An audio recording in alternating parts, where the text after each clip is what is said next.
Hello guys, Omni here. I saw Terminator Dark Fate earlier this morning, and honestly, I've been wrestling with my thoughts and my feelings on this film ever since.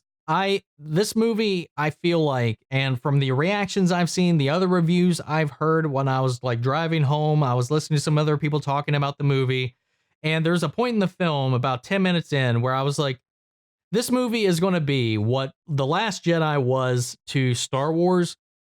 Dark Fate will be that same thing for Terminator. I think within the first 10 minutes of this movie, you're really going to know which side of the fence you're on, whether or not you're going to be on this film's side. And honestly, I haven't really gripped on to or latched on to any of the sequels that came out after T2. So honestly, I was willing to give the film the benefit of the doubt and followed along for the ride. And I honestly, by the end of it, I think it won me over for the most part. There's some things that happen in it, some decisions, some definite hand waving of logic that happens in the background and the lore and the setup of the movie that you just kind of have to roll with because again, with a film regarding science fiction, with time travel, the laws of time travel have not always been very consistent.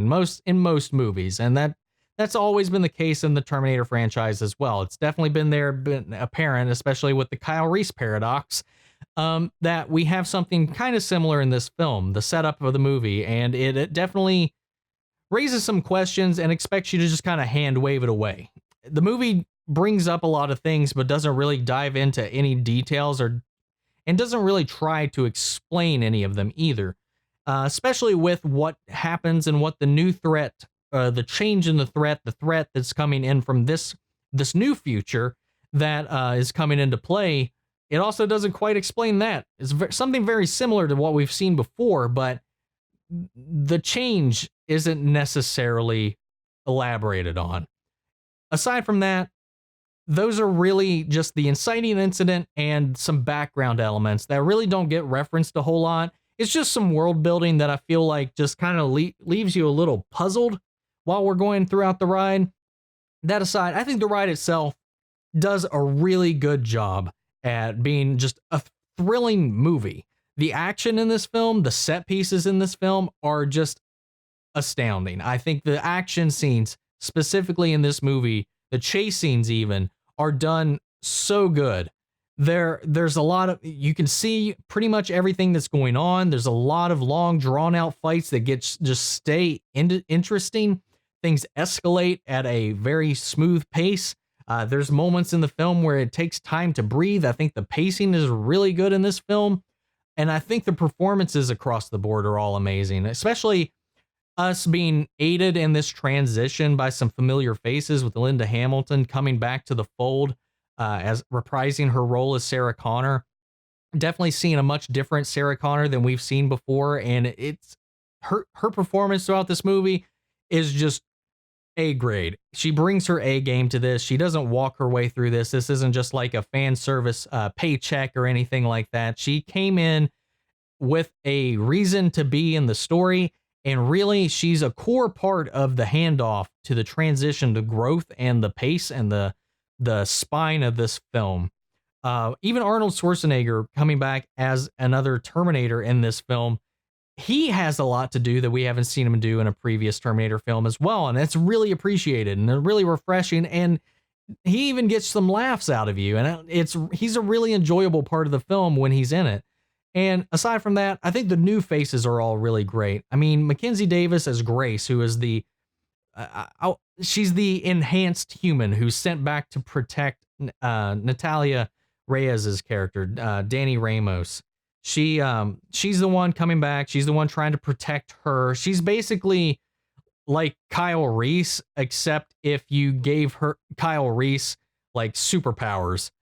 And, you know, there's some things that are definitely repeated, some themes, some things that are echoed from T1 and T2 that kind of play out again in this in a different kind of fashion, but not in a way that I think it's kind of gratuitous. I think it does it fairly well at keeping it fresh, interesting, and new.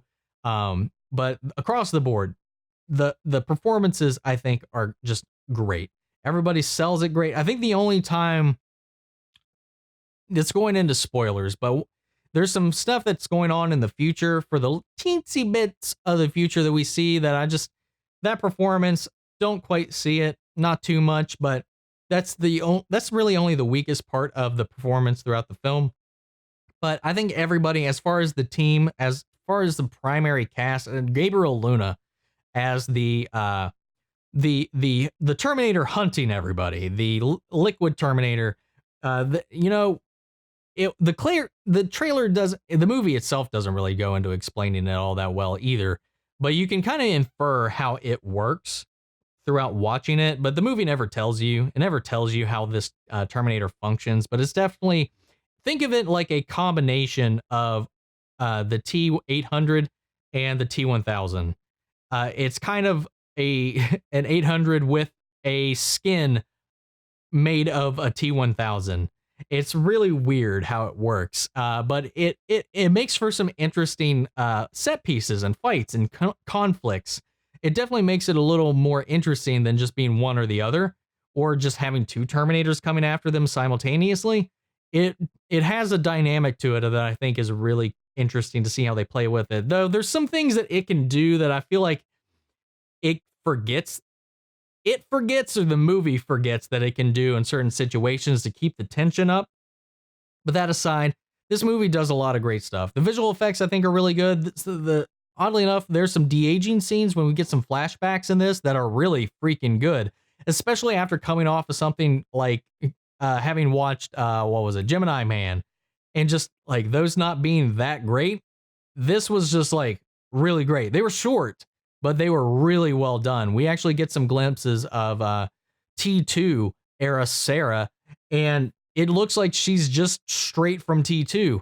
And I that was just blowing my mind with that. But however, when you get to Gabriel Luna and his Terminator, the CGI can get a little wonky sometimes. I'm not even going to pretend that it's like perfect or flawless throughout the entire film, but there's some times where it gets kind of crazy. And like the whole plane set piece, as a lot of people were like, oh, it's getting a little too big, getting too crazy with these planes crashing and flying around. I actually thought that was a really tense scene playing out in the theater, and it was really interesting. And I actually found myself enjoying it. It's not my favorite action set piece throughout the film, but it is definitely not nearly as gratuitous as I thought it was going to be from the film.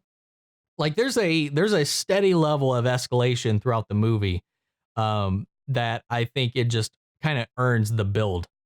Aside from that, I really enjoyed the film, but then again, it just comes down to the aspects of being a Terminator fan, especially with T2 being one of my favorite science fiction action films of all time. It really just kind of comes down to, are you on board or not? Because like I said, there's some definite course changes that this movie goes on that I know a lot of people are not going to be on board for. And of course, you got the people out there that I'm not going to go into it, but that are not going to like this movie purely because of part of the setting or purely because of the choice of cast. And for those people, I'm sorry. If that's your problem with the movie, you've got something else to worry about, because that's a whole other issue.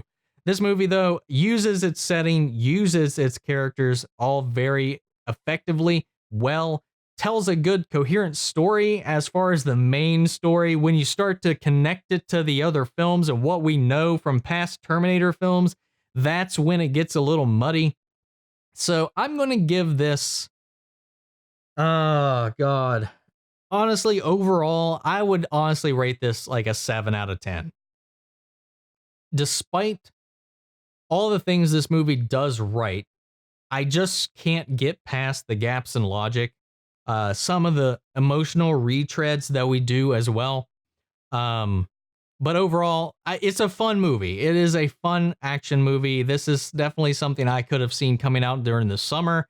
I would have definitely enjoyed checking it out then. I don't regret seeing it now, and I did really enjoy it, though I'm really interested to see what they're going to do from here going forward, because James Cameron already said they have outlines for what they can do for another a second and third movie. I don't know what is with him and just like plotting out a ridiculous numbers of sequels, especially like with Avatar. We got 1 2 point whatever billion-dollar movie. Let's go ahead and make 6 sequels to it because they're all going to be awesome.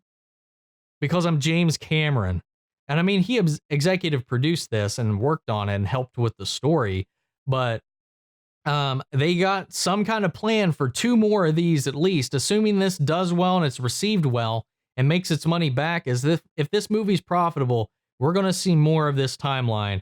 And I'm curious to see where it goes from here and if we really kind of explore some of those things that got skirted by on this in this movie. Because like I said, when this movie's connecting to its core lore is when it's at its weakest. The future stuff, boring. The future stuff makes no sense. The background stuff, you really kind of got to do some magic in your head to make a lot of things connect.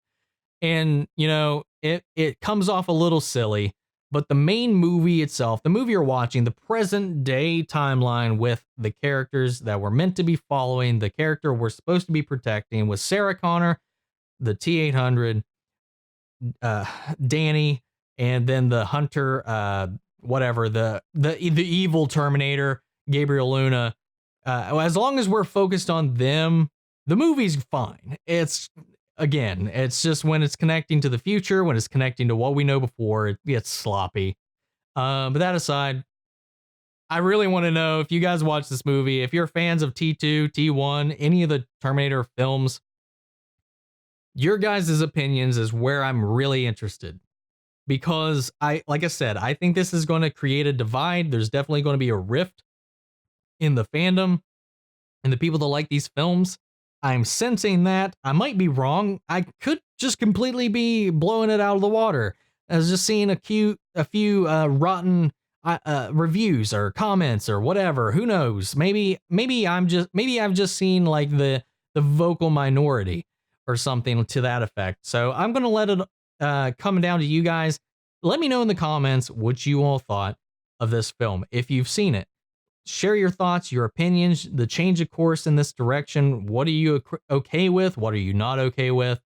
Let's carry on that conversation after the video. And thank you guys for supporting the channel and watching this video. If you're still here, please like the video, support the channel by liking, commenting, and subscribing.